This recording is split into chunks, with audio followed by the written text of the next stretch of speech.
ಜೈ ಹಿಂದ್ ಸ್ನೇಹಿತರೆ, ಇವತ್ತಿನ ವಿಡಿಯೋದಲ್ಲಿ ಪದ್ಮ ಅವಾರ್ಡ್ಸ್ 2026 2026ನೇ ಸಾಲಿನ ಪದ್ಮ ಪುರಸ್ಕಾರದ ಬಗ್ಗೆ ಸಂಪೂರ್ಣ ಮಾಹಿತಿಯನ್ನು ತಿಳ್ಕೊಳ್ತಾ ಹೋಗೋಣ. ವಿಶೇಷವಾಗಿ ಕರ್ನಾಟಕದಲ್ಲಿ ಪದ್ಮ ಪುರಸ್ಕಾರ ಪಡೆದವರ ಬಗ್ಗೆ ಸಂಪೂರ್ಣ ಮಾಹಿತಿಯನ್ನು ಕೊಡ್ತೀವಿ. ಪ್ರತಿ ಪ್ರಶ್ನೆ ಕೂಡ ಇಂಪಾರ್ಟೆಂಟ್ ಇದೆ. ವಿಡಿಯೋವನ್ನು ಸ್ಕಿಪ್ ಮಾಡದೆ ನೋಡಿ ಮತ್ತು ನಮ್ಮ ಚಾನಲ್ ಫಸ್ಟ್ ಟೈಮ್ ನೋಡ್ತಾ ಇದ್ರೆ ಸಬ್ಸ್ಕ್ರೈಬ್ ಮಾಡೋಕ್ಕೆ ಮರಿಬೇಡಿ ಅಂತ ಹೇಳ್ತಾ ಸೆಷನ್ ಸ್ಟಾರ್ಟ್ ಮಾಡ್ತಿದ್ದೀವಿ. ಮೊದಲ ಪ್ರಶ್ನೆ ಈ ರೀತಿ ಇದೆ. 2026ನೇ ಸಾಲಿನ ಪದ್ಮ ಪ್ರಶಸ್ತಿಗೆ ಆಯ್ಕೆಯಾದ ಒಟ್ಟು ಕನ್ನಡಿಗರ ಸಂಖ್ಯೆ ಎಷ್ಟು? ಎಷ್ಟು ಜನಕ್ಕೆ 2026ನೇ ಸಾಲಿನಲ್ಲಿ ಪದ್ಮ ಪ್ರಶಸ್ತಿಗೆ ಆಯ್ಕೆಯಾದರು? ಸರಿಯಾದ ಉತ್ತರ ಆಪ್ಷನ್ ಡಿ, 8 ಜನ ಆಯ್ಕೆಯಾದರು. ಹಾಗಾದರೆ ಯಾರ್ಯಾರು ಅಂತ ನೋಡ್ತಾ ಹೋದರೆ ಪದ್ಮ ಪುರಸ್ಕಾರಕ್ಕೆ ಆಯ್ಕೆಯಾದ ಮೊದಲಿಗರು ಯಾರು ಕೇಳಿದ್ರೆ Shatavadhani R Ganesh, Ankegowda,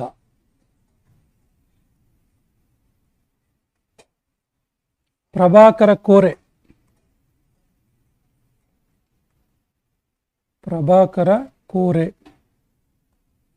S G Sushilamma,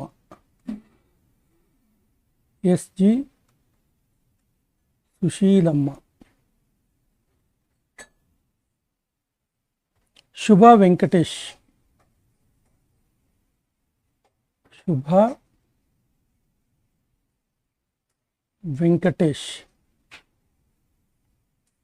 ನಂತರ ಶುಭಾ ವೆಂಕಟೇಶ್ ಅಯ್ಯಂಗಾರ್ ಅಂತೇಳಿ ಸಂಪೂರ್ಣ ಹೆಸರವ್ರದ್ದು. Suresh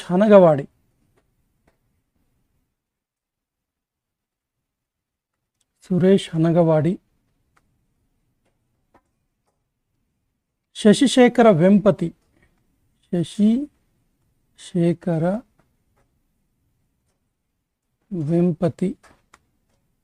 T T Jagannath. ಈ 8 ಜನರಿಗೆ 2026ನೇ ಸಾಲಿನ ಪದ್ಮ ಪ್ರಶಸ್ತಿ ಸಿಕ್ತು.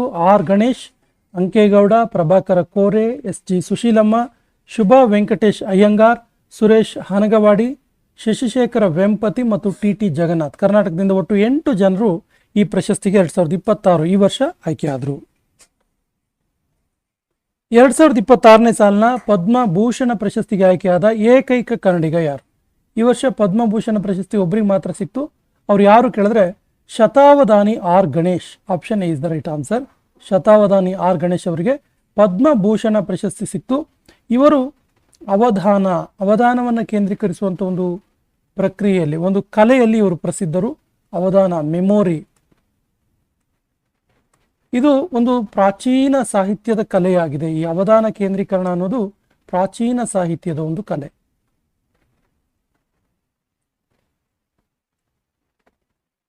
ಕಲೆಯಾಗಿದೆ. ಹಾಗಾಗಿ ಅವರಿಗೆ ಶತಾವಧಾನಿ ಅಂತ ಹೇಳ್ತಾರೆ. ಅಂದರೆ 10 ಕಡೆಯಿಂದ ಬರುವಂತಹ ಶಬ್ದಗಳನ್ನು ಏಕಕಾಲಕ್ಕೆ ಗ್ರಹಿಸುವಂಥ ಶಕ್ತಿ ಇವರಿಗೆ ಇರುವಂಥದ್ದು. ಸೊ ಶತಾವಧಾನಿ ಆರ್ ಗಣೇಶ್ ಅವರಿಗೆ 2026ನೇ ಸಾಲಿನ ಪದ್ಮಭೂಷಣ ಪ್ರಶಸ್ತಿ ದೊರೆಯಿತು. 2026ನೇ ಸಾಲಿನ ಪದ್ಮಶ್ರೀ ಪ್ರಶಸ್ತಿಗೆ ಆಯ್ಕೆಯಾದ ಲೈಬ್ರರಿ ಮ್ಯಾನ್ ಎಂದು ಹೆಸರಾದವರು ಯಾರು? Library man. ಸರಿಯಾದ ಉತ್ತರ ಶ್ರೀ ಅಂಕೇಗೌಡ ಇದಾರಲ್ಲ, ಇವರು ಮಂಡ್ಯದವರು. ಇವರು ಮಂಡ್ಯದಲ್ಲಿ ಪುಸ್ತಕ ಮನೆ ಎನ್ನುವಂಥ ಲೈಬ್ರರಿಯನ್ನು ಸ್ಥಾಪನೆ ಮಾಡಿದ್ದಾರೆ. ಪುಸ್ತಕ ಮನೆ, ಇದರ ವಿಶೇಷತೆ ಏನು ಕೇಳಿದ್ರೆ ಇದೊಂದು ಖಾಸಗಿ ಲೈಬ್ರರಿ ಆಗಿದ್ದು ಇದರಲ್ಲಿ 20 ಲಕ್ಷ ಪುಸ್ತಕಗಳನ್ನು ಸಂಗ್ರಹಿಸಿದ್ದಾರೆ. 20 ಲಕ್ಷ ಪುಸ್ತಕಗಳು. ಮತ್ತು ಇದೊಂದು ಫ್ರೀ ಯೂಸ್, ಅಂದರೆ ಉಚಿತವಾಗಿ ಯಾವ ನಾಗರಿಕರು ಬೇಕಾದರೂ ಬಳಸ್ಬೋದು. ಉಚಿತ ಸೇವೆ. ಈ ಗ್ರಂಥಾಲಯ ಸೇವೆಯನ್ನು ಮಾಡ್ತಿರುವಂತಹ ಲೈಬ್ರರಿ ಮ್ಯಾನ್ ಎಂದು ಹೆಸರಾದ ಶ್ರೀ ಅಂಕೇಗೌಡ ಅವರಿಗೆ 2026ನೇ ಸಾಲಿನ ಪದ್ಮಶ್ರೀ ಪ್ರಶಸ್ತಿ ದೊರೆಯಿತು. ಕರ್ನಾಟಕದ ಈ ಕೆಳಗಿನ ಯಾರಿಗೆ 2026ನೇ ಸಾಲಿನ ಪದ್ಮಶ್ರೀ ಪ್ರಶಸ್ತಿ ಅವರ ಸಾಹಿತ್ಯ ಮತ್ತು ಶಿಕ್ಷಣಕ್ಕೆ ನೀಡಿದಂಥ ಕೊಡುಗೆಗೆ ನೀಡಲಾಗಿದೆ? ಸರಿಯಾದ ಉತ್ತರ ಶಶಿಶೇಖರ ವೆಂಪತಿ ಅವರಿಗೆ ಅವರು ಸಾಹಿತ್ಯ ಮತ್ತು ಶಿಕ್ಷಣಕ್ಕೆ ಅವರು ನೀಡಿದಂಥ ಕೊಡುಗೆಗೆ 2026ನೇ ಸಾಲಿನ ಪದ್ಮಶ್ರೀ ಪ್ರಶಸ್ತಿ ಸಿಕ್ತು. ಇವರು ಪ್ರಸಾರ ಭಾರತಿಯ ಮಾಜಿ ಸಿಇಒ.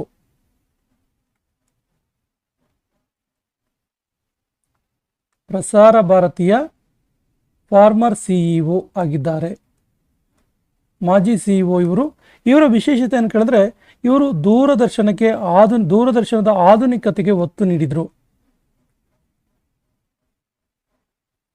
ದೂರದರ್ಶನದ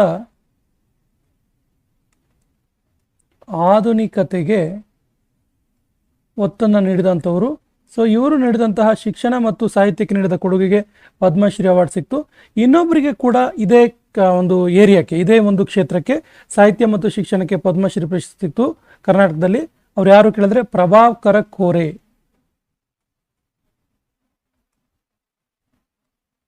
ರಾಜ್ಯಸಭಾ ಸದಸ್ಯರು ಕೂಡ ಹೌದು ಇವರು ಪ್ರಭಾಕರ ಕೋರೆ ಅವರು. ಪ್ರಭಾಕರ ಕೋರೆಯವರ ಶಿಕ್ಷಣ ಸಂಸ್ಥೆಗಳಿಗೆ ಅವರು ನೀಡಿದಂತಹ ಒಂದು ಕೊಡುಗೆಗೆ ಪದ್ಮಶ್ರೀ ಅವಾರ್ಡ್ ಆಯಿತು. ಕರ್ನಾಟಕದ ಈ ಕೆಳಗಿನ ಯಾರಿಗೆ 2026ನೇ ಸಾಲಿನ ಪದ್ಮಶ್ರೀ ಪ್ರಶಸ್ತಿ ಮರಣೋತ್ತರ ಪೋಸ್ತಮಸ್ಲಿ ನೀಡಲಾಯಿತು? ಸರಿಯಾದ ಉತ್ತರ ಟಿ ಜಗನ್ನಾಥನ್. ಟಿ ಜಗನ್ನಾಥನ್ ಅವರ ಬಗ್ಗೆ ಹೇಳೋದಾದ್ರೆ, ಟಿ ಜಗನ್ನಾಥ್ ಅವರಿಗೆ ಟ್ರೇಡ್ ಅಂಡ್ ಇಂಡಸ್ಟ್ರಿ, ವ್ಯಾಪಾರ ಮತ್ತು ಕೈಗಾರಿಕೋದ್ಯಮ ಕ್ಷೇತ್ರಕ್ಕೆ ಇವರಿಗೆ ಮರಣೋತ್ತರ ಪದ್ಮಶ್ರೀ ಪ್ರಶಸ್ತಿಯನ್ನು ನೀಡಲಾಯಿತು. ಇವರು ಯಾರು ಕೇಳಿದ್ರೆ ಇವರು ಟಿ.ಟಿ.ಕೆ ಗ್ರೂಪ್ನ ಮುಖ್ಯಸ್ಥರಾಗಿದ್ದರು. ಟಿ.ಟಿ.ಕೆ ಎನ್ನುವಂಥ ಇಂಡಸ್ಟ್ರಿ ಗ್ರೂಪ್ ಇತ್ತು. ಸೊ ಈ ಟಿ.ಟಿ.ಕೆ ಗ್ರೂಪ್ನ ಮುಖ್ಯಸ್ಥರು. ಸೊ ಇವರಿಗೆ ಮರಣೋತ್ತರ ಪದ್ಮಶ್ರೀ ಪ್ರಶಸ್ತಿ ನೀಡಲಾಯಿತು ಟಿ ಜಗನ್ನಾಥನ್ ಅವರಿಗೆ. ಈ ಕೆಳಗಿನ ಯಾರು 2026ನೇ ಸಾಲಿನ ಪದ್ಮಶ್ರೀ ಪ್ರಶಸ್ತಿ ಭಾಜನರಾಗಿದ್ದು ಸುಮಂಗಲಿ ಸೇವಾ ಎನ್ನುವಂತಹ ಆಶ್ರಮದ ಸ್ಥಾಪಕರಾಗಿದ್ದಾರೆ? ಸರಿಯಾದ ಉತ್ತರ ಎಸ್.ಜಿ. ಸುಶೀಲಮ್ಮ. ಎಸ್.ಜಿ. ಸುಶೀಲಮ್ಮ ಅವರು ಬೆಂಗಳೂರಿನವರು. ಇವರು ಸಮಾಜ ಸೇವೆಗೆ ನೀಡಿದಂತಹ ಒಂದು ಸಮಾಜ ಸೇವೆಗಾಗಿ ಇವರಿಗೆ 2026ನೇ ಸಾಲಿನ ಪದ್ಮಶ್ರೀ ಪ್ರಶಸ್ತಿ ಸಿಕ್ತು. ಇವರು ಬೆಂಗಳೂರಿನಲ್ಲಿ ಸುಮಂಗಲಿ ಸೇವಾ ಎನ್ನುವಂಥ ಆಶ್ರಮದ ಸಂಸ್ಥಾಪಕರು. ಇಲ್ಲಿ ಅನಾಥ ಮಕ್ಕಳು ಮತ್ತು ಅನಾಥ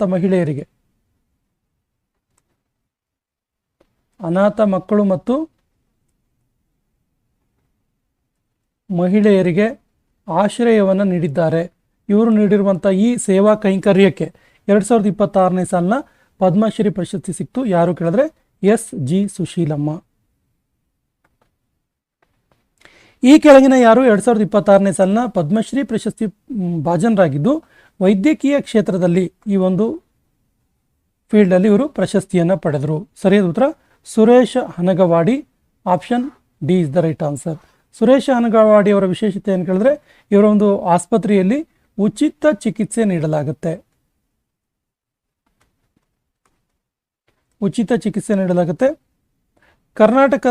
ಕರ್ನಾಟಕ ಹಿಮೋಫಿಲಿಯಾ ಸೊಸೈಟಿಯ ಸ್ಥಾಪಕರು ಇವರು. ಕರ್ನಾಟಕ ಹಿಮೋಫಿಲಿಯಾ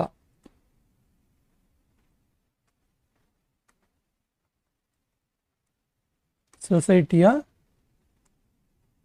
ಸ್ಥಾಪಕರು ಯಾರು ಕೇಳಿದ್ರೆ ಸುರೇಶ್ ಹನಗವಾಡಿಯವರು. ಈ ಕೆಳಗಿನ ಎಷ್ಟು ಜನರಿಗೆ 2026ನೇ ಸಾಲಿನಲ್ಲಿ ಪದ್ಮ ಪುರಸ್ಕಾರ ನೀಡಲಾಯಿತು? ಸೊ ಇಡೀ ಭಾರತಕ್ಕೆ ಸಂಬಂಧಪಟ್ಟಂತೆ ಮಾತಾಡ್ತಿದ್ದೀವಿ. ಸೊ 2026ನೇ ಸಾಲಿನಲ್ಲಿ ಒಟ್ಟು ಎಷ್ಟು ಜನರಿಗೆ ಪದ್ಮ ಪುರಸ್ಕಾರ ನೀಡಲಾಯಿತು ಕೇಳಿದ್ರೆ ಒಟ್ಟು 131 ಜನರಿಗೆ ನೀಡಲಾಯಿತು. ಅದರಲ್ಲಿ 5 ಪದ್ಮ ವಿಭೂಷಣ,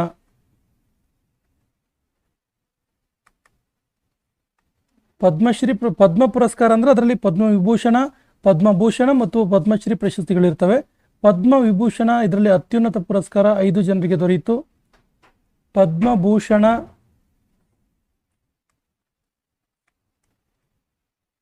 13 ಜನರಿಗೆ ದೊರೆಯಿತು. ಪದ್ಮಶ್ರೀ 113 ಜನರಿಗೆ ಸಿಕ್ತು. ಒಟ್ಟಾರೆ 131 ಜನರಿಗೆ ಪದ್ಮಶ್ರೀ ಅವಾರ್ಡ್ ಆಯಿತು. ಇದನ್ನು ವಿತರಣೆ ಮಾಡಿದ್ದು ಯಾರು ಕೇಳಿದ್ರೆ ರಾಷ್ಟ್ರಪತಿ ದ್ರೌಪದಿ ಮುರ್ಮು. ದ್ರೌಪದಿ ಮುರ್ಮು ಅವರು ಇದನ್ನು ವಿತರಣೆ ಮಾಡಿದ್ರು. ದ್ರೌಪದಿ ಮುರ್ಮು ಇದಾರಲ್ಲ, ಇವರು ಭಾರತದ 15ನೇ ರಾಷ್ಟ್ರಪತಿ, 15th ಪ್ರೆಸಿಡೆಂಟ್ ಆಫ್ ಇಂಡಿಯಾ, ಭಾರತದ 15ನೇ ರಾಷ್ಟ್ರಪತಿ. ಈ ಕೆಳಗಿನ ಯಾವ ಭಾರತೀಯ ನಟನಿಗೆ ಮರಣೋತ್ತರ ಪದ್ಮ ವಿಭೂಷಣ ಪ್ರಶಸ್ತಿಯನ್ನು 2026ನೇ ಸಾಲಿನಲ್ಲಿ ಈ ವರ್ಷ ನೀಡಲಾಯಿತು? ಸರಿಯಾದ ಉತ್ತರ Dharmendra. Option B is the right answer, Dharmendra.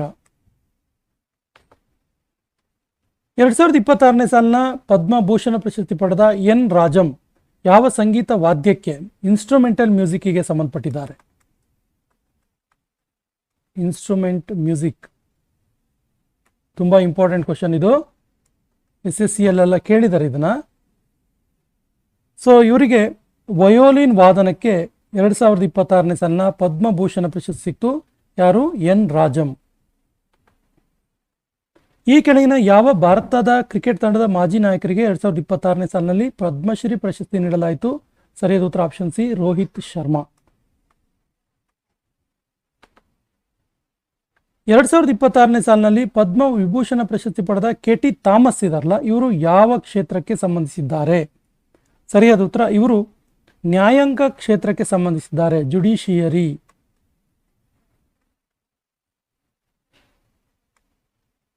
ನ್ಯಾಯಾಂಗ ಕ್ಷೇತ್ರಕ್ಕೆ ಇವರು ನೀಡಿದಂಥ ಕೊಡುಗೆಗೆ KT ಥಾಮಸ್ ಅವರಿಗೆ ಪದ್ಮ ವಿಭೂಷಣ ಪ್ರಶಸ್ತಿ ದೊರೆಯಿತು. ಯಾವ ರಾಜ್ಯದ ಮಾಜಿ ಮುಖ್ಯಮಂತ್ರಿಯಾದ ಶಿಬು ಸೊರೆನ್ ಅವರಿಗೆ 2026ನೇ ಸಾಲಿನ ಮರಣೋತ್ತರ ಪದ್ಮಭೂಷಣ ಪ್ರಶಸ್ತಿಯನ್ನು ನೀಡಲಾಯಿತು? ಸರಿಯಾದ ಉತ್ತರ, ಜಾರ್ಖಂಡ್. ಜಾರ್ಖಂಡ್ನ ಮಾಜಿ CM ಇವರು ಶಿಬು ಸೊರೆನ್, ಇವರಿಗೆ ಮರಣೋತ್ತರ ಪದ್ಮಭೂಷಣ ಪ್ರಶಸ್ತಿಯನ್ನು ನೀಡಲಾಯಿತು. 2026ನೇ ಸಾಲಿನಲ್ಲಿ ಎಷ್ಟು ಜನ ಮಹಿಳೆಯರು ಪದ್ಮ ಪ್ರಶಸ್ತಿಗಳನ್ನು ಪಡ್ಕೊಂಡ್ರು? ವೆರಿ ವೆರಿ ಇಂಪಾರ್ಟೆಂಟ್ ಕ್ವಶನ್ ಇದೆ, ನೋಟ್ ಮಾಡ್ಕೊಳ್ಳಿ. ಸರಿಯಾದ ಉತ್ತರ 19 ಮಹಿಳೆಯರಿಗೆ ಪದ್ಮ ಅವಾರ್ಡ್ಸ್ ಆಯಿತು. ಮಹಾರಾಷ್ಟ್ರದ ಈ ಕೆಳಗಿನ ಯಾವ ಹಿನ್ನೆಲೆ ಗಾಯಕಿ ಪದ್ಮಭೂಷಣ ಪ್ರಶಸ್ತಿಯನ್ನು ಪಡೆದರು? ಸರಿಯಾದ ಉತ್ತರ, ಅಲ್ಕಾ ಯಾಗನಿಕ್. ಮಹಾರಾಷ್ಟ್ರದವರು ಇವರು, ಇವರಿಗೆ ಪದ್ಮಭೂಷಣ ಪ್ರಶಸ್ತಿಯನ್ನು ನೀಡಲಾಯಿತು. ಪದ್ಮವಿಭೂಷಣ ಪ್ರಶಸ್ತಿ ಪಡೆದ ಪಿ ನಾರಾಯಣನ್ ಇದಾರಲ್ಲ, ಇವರು ಯಾವ ಕ್ಷೇತ್ರಕ್ಕೆ ಸಂಬಂಧಿಸಿದ್ದಾರೆ? ಸರಿಯಾದ ಉತ್ತರ, ಸಾಹಿತ್ಯ ಮತ್ತು ಶಿಕ್ಷಣ ಕ್ಷೇತ್ರಕ್ಕೆ ಸಂಬಂಧಿಸಿದ್ದಾರೆ. Option A is the right answer. Padma ಪುರಸ್ಕಾರದ ಘೋಷಣೆ ಈ ಕೆಳಗಿನ ಯಾವ ದಿನದಂದು ಮಾಡಲಾಗುತ್ತೆ? ಸರಿಯಾದ ಉತ್ತರ, ಗಣರಾಜ್ಯ ದಿನದಂದು ಮಾಡಲಾಗುತ್ತೆ, ಜನವರಿ 26ರಂದು. ಮತ್ತು ಇದನ್ನು ನೀಡುವವರು ರಾಷ್ಟ್ರಪತಿ.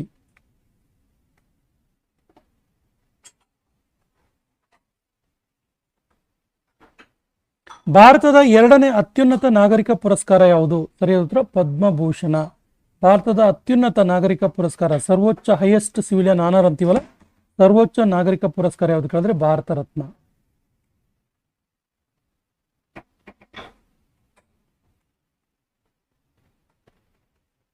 ಸೊ ಭಾರತದಲ್ಲಿ ಈಗ ನಾವು ಡಿಕ್ರೀಸಿಂಗ್ ಆರ್ಡರಲ್ಲಿ ಬರೋದಾದ್ರೆ ಮೊದಲು ಭಾರತ ರತ್ನ, ಅನಂತರ ಪದ್ಮಭೂಷಣ, ಅನಂತರ ಪದ್ಮವಿಭೂಷಣ, ಅನಂತರ ಪದ್ಮಭೂಷಣ ಮತ್ತು ಪದ್ಮಶ್ರೀ. ಈ ರೀತಿ 1, 2, 3, 4 ಈ ಆರ್ಡರ್ಲಿ ಭಾರತದ ಸರ್ವೋಚ್ಚ ನಾಗರಿಕ ಪುರಸ್ಕಾರಗಳಿವು. ಪದ್ಮವಿಭೂಷಣ ಪ್ರಶಸ್ತಿ ಪಡೆದ ಮೊದಲ ಭಾರತೀಯ ಕ್ರೀಡಾಪಟು ಯಾರು? ಸರಿಯಾದ ಉತ್ತರ, Viswanathan Anand. Option B is the right answer. Padmashri ಪ್ರಶಸ್ತಿ ಪಡೆದ ಮೊದಲ ಭಾರತೀಯ ಕ್ರೀಡಾಪಟು ಯಾರು? ಸರಿಯಾದ ಉತ್ತರ, ಬಲವೀರ್ ಸಿಂಗ್ ದಸಂಜಾ ಅವರಿಗೆ 1957ರಲ್ಲಿ ಪದ್ಮಶ್ರೀ ಪ್ರಶಸ್ತಿ ದೊರೆತು. ಇವರು ಹಾಕಿ ಕ್ಷೇತ್ರದಲ್ಲಿ ಪ್ರಸಿದ್ಧರಾಗಿದ್ದರು. ಪದ್ಮಶ್ರೀ ಪ್ರಶಸ್ತಿ ಪಡೆದ ಮೊದಲ ಭಾರತೀಯ ನಟಿ ಯಾರು? ಸರಿಯಾದ ಉತ್ತರ, ನರ್ಗಿಸ್ ದತ್ ಅವರಿಗೆ 1958ರಲ್ಲಿ ಪದ್ಮಶ್ರೀ ಪ್ರಶಸ್ತಿ ದೊರೆತಿತ್ತು. ಸೊ ಪದ್ಮ ಪ್ರಶಸ್ತಿಗಳ ಬಗ್ಗೆ ಇನ್ನಿತರ ಮೋಸ್ಟ್ ಇಂಪಾರ್ಟೆಂಟ್ ಕ್ವಶನ್ಗಳನ್ನು ನೋಡೋಣ. ಪದ್ಮಶ್ರೀ ಪ್ರಶಸ್ತಿಯನ್ನು ಪಡೆದ ಮೊದಲ ಅಥ್ಲೀಟ್ ಯಾರು? ಪದ್ಮಶ್ರೀ ಪ್ರಶಸ್ತಿ ಪಡೆದ ಮೊದಲ ಅಥ್ಲೀಟ್ ಯಾರು ಕೇಳಿದ್ರೆ ಮಿಲ್ಖಾ ಸಿಂಗ್. ಯಾವಾಗ ಸಿಕ್ತು ಇವರಿಗೆ? 1959ನಲ್ಲಿ. ಮಿಲ್ಖಾ ಸಿಂಗಿಗೆ ಒಂದು ಬಿರುದಿದೆ, ಏನು ಕೇಳಿದ್ರೆ ಫ್ಲೈಯಿಂಗ್ ಸಿಖ್, ಹಾರುವ ಸಿಖ್ ಅಂತಲೇ ಕರಿತಾ ಇದ್ರು ಮಿಲ್ಖಾ ಸಿಂಗ್. ಇವರಿಗೆ 1959ರಲ್ಲಿ ಪದ್ಮಶ್ರೀ ಪ್ರಶಸ್ತಿ ಪಡೆಯೋದ್ರೊಂದಿಗೆ ಇವರು ಈ ಪದ್ಮಶ್ರೀ ಪ್ರಶಸ್ತಿ ಪಡೆದ ಮೊದಲ ಅಥ್ಲೀಟ್ ಎನಿಸಿದ್ದಾರೆ. ಇನ್ನು ಧ್ಯಾನ್ ಚಂದ್ ಅವರಿಗೆ ಪದ್ಮಭೂಷಣ ಪ್ರಶಸ್ತಿ ಯಾವಾಗ ಸಿಕ್ತು? ಧ್ಯಾನ್ ಚಂದ್ ಅವರಿಗೆ ವಿಜಾರ್ಡ್ ಆಫ್ ಹಾಕಿ ಅಂತ ಕರೀತಾರೆ. ಹಾಕಿಯ ದಂತಕತೆ ಇವರು, ವಿಜಾರ್ಡ್ ಆಫ್ ಹಾಕಿ. ಇವರಿಗೆ ಪದ್ಮಭೂಷಣ ಪ್ರಶಸ್ತಿ ಯಾವಾಗ ದೊರೆಯಿತು? 1956ಅಲ್ಲಿ.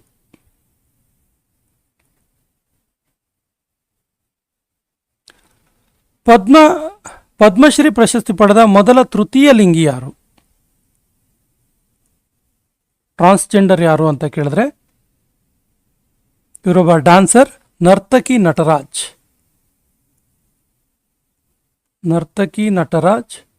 ಸೊ ಪದ್ಮಶ್ರೀ ಪ್ರಶಸ್ತಿ ಪಡೆದ ಮೊದಲ ತೃತೀಯ ಲಿಂಗಿ.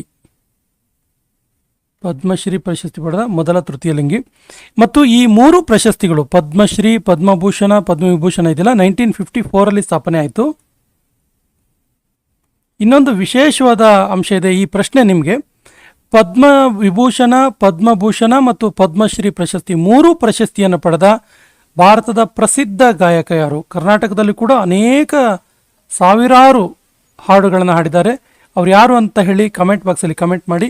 ಮತ್ತು ನಮ್ಮ ಚಾನಲ್ ಮೊದಲ ಬಾರಿಗೆ ನೋಡ್ತಾ ಇದ್ದರೆ ಸಬ್ಸ್ಕ್ರೈಬ್ ಮಾಡೋಕ್ಕೆ ಮರಿಬೇಡಿ ಅಂತ ಹೇಳ್ತಾ ಸೆಷನ್ ಕಂಪ್ಲೀಟ್ ಮಾಡ್ತಾ ಇದ್ದೀವಿ. ಜೈ ಹಿಂದ್.